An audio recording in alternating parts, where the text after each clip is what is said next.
Roddy Ricch dropped an album, and I just want to review it. So that's why I'm in the car, because the album cover's in the car. I'm outside of Walmart. You know, Roddy Ricch was probably in like a Rolls Royce or some shit, but hopefully the audio is like good enough for this video. So as you may know, not a lot of people are liking this album. You know, I usually don't hop on the hate train, and not everything I say in this video is gonna be hate. Like, comment, subscribe, let's jump into it. All right, the intro.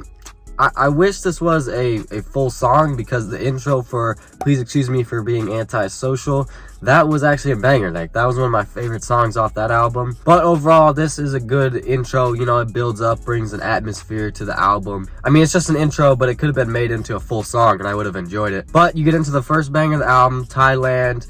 Super nice beat drops on it. It's overall just a perfectly executed trap song. Like, it's not Roddy's best, but it's still a pretty good solo song. And by the time you get to the end of the song, I do actually really like the production change in it. It's, you know, more like violin-ish type shit at the end. You get into All Good featuring Future, which is one of the features. The flow was off at times to me. Like, it's still a good track, you know. I got it on my playlist. Again, I think they executed another trap song, but it's not like the craziest on the album, you know what I'm saying? Oh yeah, and by the way, the slowed part at the end, that was not good. Like, some people can do that fine, but the slowed part on the end of this song is meh. Watching Russell LeBron James on the hardwood, that part of the hook, super good. Roller Coastin', which is a solo song, super underrated on the album. I mean, he's singing like Rod Wave on this shit. Super laid back song, just completely chilled out. And for another track, again, a really good hook. And for a few of these songs on the album, it's more introspective, more lyrical. So those songs are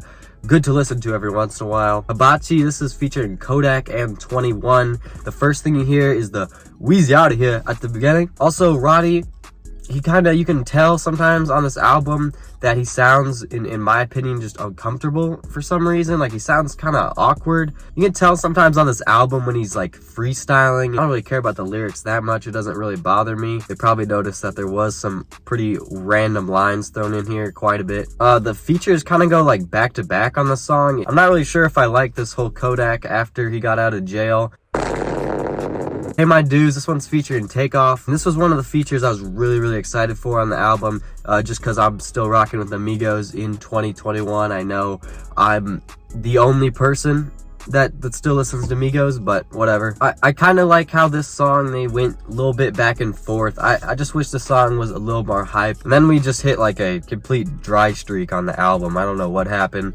There's like 3-4 songs in a row I just didn't really care about. Until we get to Murder One featuring 504, which I feel like the song is kind of just made for him. But I like it because it's different and it stands out on the track list. Again, just like Takeoff, this was another feature I was completely geeked about and really excited to listen to on this album. But it just didn't turn into anything crazy. Again, it was just good, you know. I got it on my playlist. There's the track Everything You Need, which is a solo one, which is pretty cool. It's another kind of like lyrical one, but it's more, I like just the lines about his girl and stuff on this song. And at first, I didn't like this one on first listen, so that shows that, you know, maybe over time I will like more songs on this album. It's got a little like sample breakdown at the end as well, I thought was cool. Move to Miami, this one's featuring Lil Baby. This one's probably gonna be like the most popular one on the album, which it honestly deserves it. The beginning of the song is like super long instrumental. Those drums just kind of threw me off. I did not expect that. But once the song drops, super fire, and Baby snaps on his verse. Like, I'll give it to him. I'm really critical about him because on his own music, it just seems like he settles for mediocrity. It seems like he just doesn't care on his own music most of the time. You know, like, this dude can wash Drake. He can wash J. Cole. This dude was on Donda. He's on Roddy Ricch's album, putting in his best work.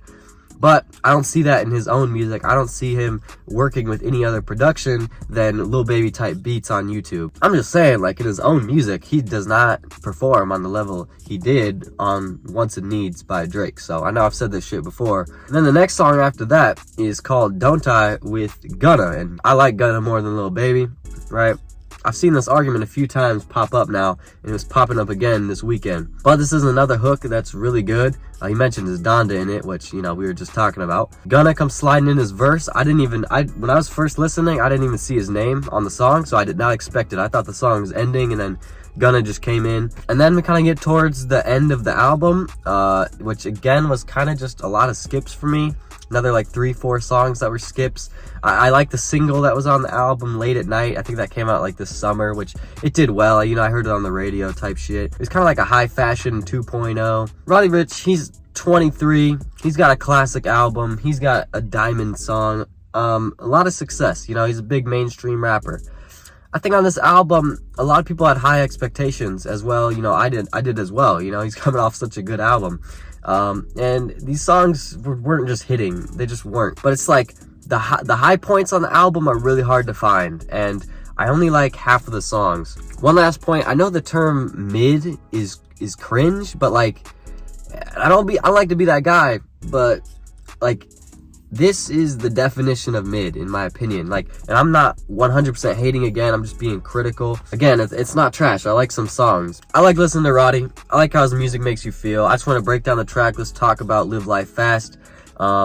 You know, going into it, a lot of people were saying this could be his best album. Shit, your album of the year might change. I don't think my album of the year list is going to be changing much from that, but I am making it because I got a lot of dope videos coming up at the end of the year, so look out for those. A lot of people were making fun of this whole no skips policy he was saying, and they're calling it the no hit policy, which they're not wrong, okay? They're not wrong. There isn't much that stands out. I guess one other thing is, you know, the last couple albums now, he's taken 2 years to make them. I think it's fine to take your time and, you know, make what you make, but maybe we should just get an album next, like, November, December, because that's when he likes dropping. Yeah, let me know in the comments below. What do you guys think of this album?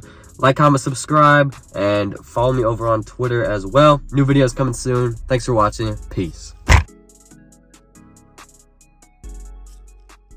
Wanna do my bell.